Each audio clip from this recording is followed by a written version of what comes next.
A criticism I often hear from people is that most 2D platformers are too hard. They're often built around punishing level designs and unfair obstacles that make the bite-sized levels more frustrating than fun.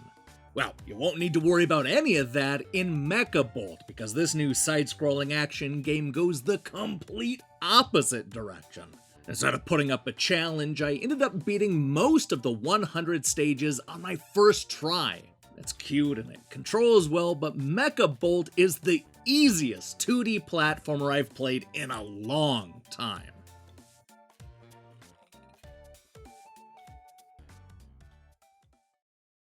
If you've seen Westworld, then you're going to feel right at home at Mecha Park.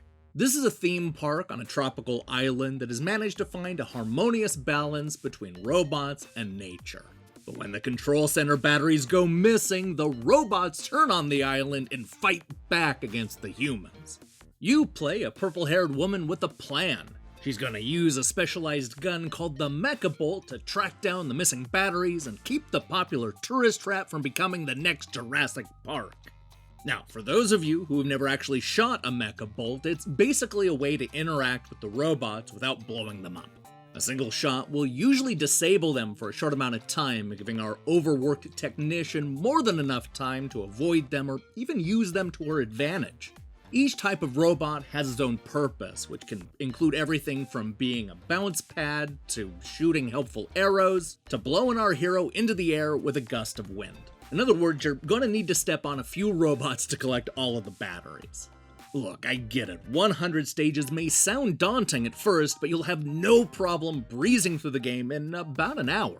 These are small, bite-sized stages that normally take no more than 10 or maybe even 15 seconds to complete. It's usually a straightforward path with only a couple of obstacles. I mean, there are a few stages in the back half that require some trial and error, but I ended up beating most of the levels on my very first attempt. Of course, it doesn't help that you've seen all these ideas countless times before.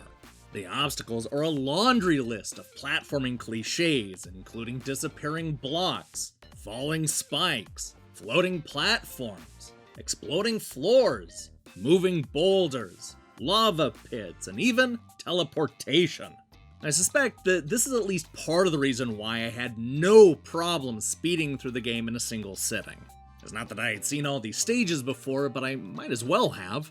Turning robots on and off with the Mekabolt is interesting, but the idea isn't fleshed out in any meaningful ways. Instead, what we get is one familiar obstacle after another. On the other hand, at least Mekabolt controls well. I mean, I never had a problem moving the purple-haired technician around and making difficult jumps. When I died, it was usually my own fault. This is a game that gets the fundamentals right, which is part of the reason why the unoriginal cliches stand out as much as they do. This is a game with a cool science fiction setup and an interesting gun, yet the developer doesn't do anything with these ideas. Sure, it controls well, but Mekabolt is ridiculously easy and over before it's forced to come up with anything original.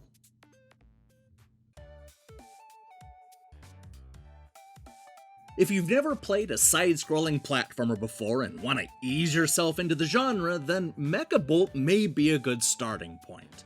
The easy difficulty and short stages may be exactly what you need before jumping into the classics. But if you grew up playing this type of game on the 8 and 16-bit consoles, then you may want to sit this one out.